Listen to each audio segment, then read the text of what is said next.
Donc je suis parti sur un premier exercice qui est de dire j'ai deux frères, Paul et Henri. Henri a 2 fois plus d'argent que moi et Paul a 20 euros, un billet de 20 euros.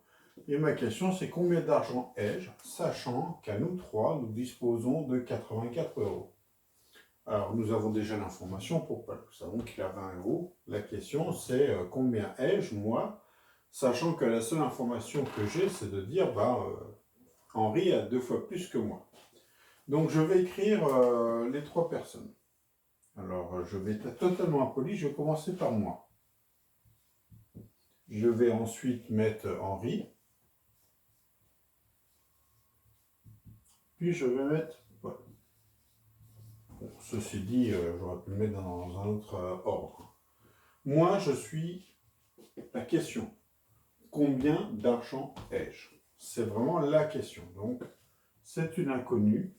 Je pourrais écrire l'argent que j'ai ou mon argent.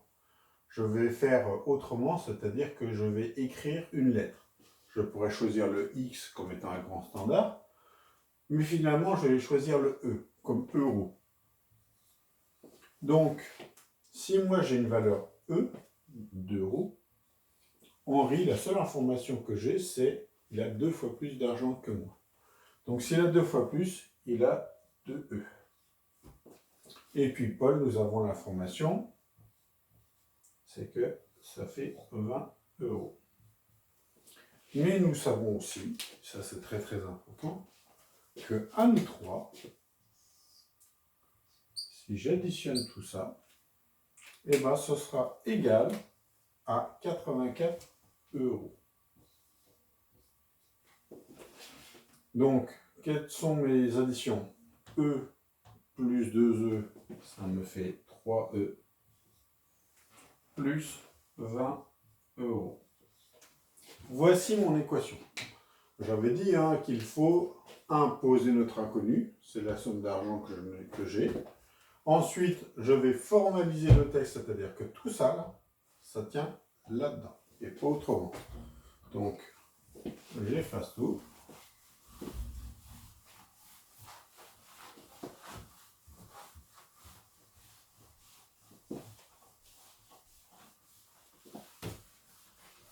Et donc, j'aurais écrit mon équation qui était de dire que 3E plus 84 est égal à plus 21, excusez-moi, est égal à 84. Vous vous rappelez le X plus ou moins quelque chose est égal à B, et je vais pouvoir annuler ce 21 avec le signe moins. Et ce que j'ai fait sur la partie gauche, je le fais aussi sur la partie droite. Donc ici, je vais avoir 3E, mon 21 moins 21, ça va tendance à s'annuler. Et ici, je fais 84 moins 21, ce qui fait 63. Donc là, je suis dans la situation où j'ai toutes les inconnues d'un côté. Ça, c'est membre des inconnus.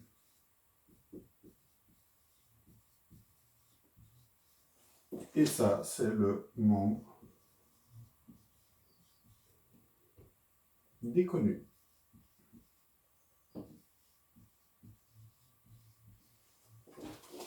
Donc maintenant, j'ai 3E.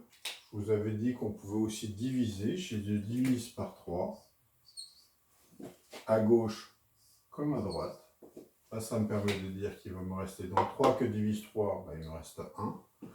E tout seul est égal à 63 que divise 3, 21. J'ai 21 euros. Henri a 2 fois plus que moi. On pourrait vérifier. Henri, il a le double, c'est-à-dire 42 euros. Et puis, Paul, c'est bien Paul, à 20 euros. Et si j'additionne, j'arrive bien à mes 83 euros. Donc voilà comment je pourrais résoudre cette équation. Excusez-moi, j'ai fait... non, c'est bon. Non, c'est bon. Donc, voilà comment on peut résoudre cette équation. De façon assez simple en posant des inconnus. L'autre solution, l'autre type d'équation, puisque je vous ai dit que sur cette vidéo, on allait prendre des exemples à chaque fois.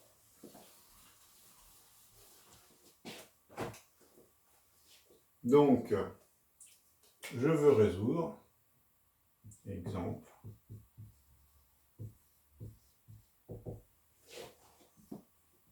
x moins 2 fois x plus 4 est égal à 0. Donc là, on est typiquement dans une équation produit. Ici, je vais avoir deux solutions. 3x moins 2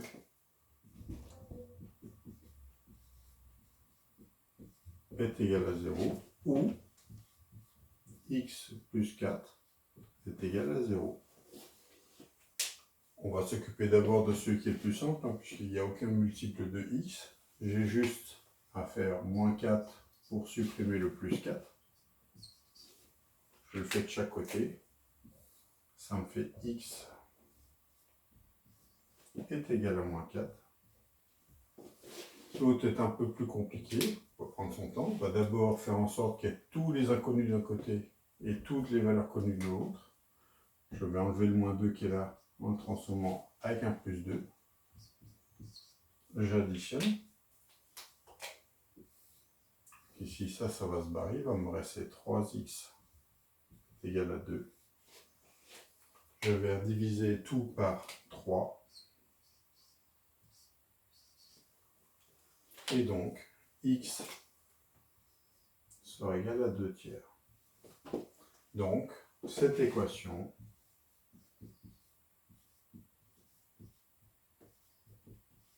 j'ai effacé le tableau, mais je crois que j'ai fait une faute d'orthographe tout à l'heure. J'ai dû écrire 7 CET de mémoire comme ça. Vous vérifierez sur la vidéo. Donc cette équation admet deux solutions que l'on va écrire. Moins 4 et 2 tiers. Alors ça va se ramener à se dire pourquoi je n'ai pas choisi 2 tiers en premier puis moins 4 en deuxième. Les conventions veulent que je les mette plutôt par ordre croissant, donc de la plus petite valeur à la plus grande valeur. Celle-ci étant négative, je vais d'abord la mettre, puis 2 tiers après. Je ne suis pas persuadé que tous les enseignants vous comptent faux si vous faites l'inverse, mais essayez d'adopter des conventions. Donc ça c'est la chose à savoir. Et puis vous avez le troisième type d'équation.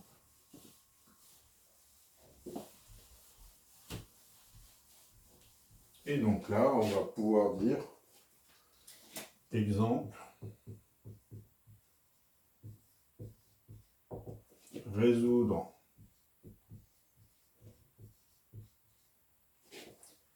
b au carré est égal à, par exemple, 81. Donc, deux solutions. P est égal à moins racine de 81 ou B est égal à racine carrée de 81. Ça veut donc dire, si vous le faites à la calculatrice ou si vous connaissez les nombres parfaits, 9 fois 9 ça fait 81. Donc ici je vais avoir moins 9. Ou B est égal à 9. Donc cette équation admet deux solutions.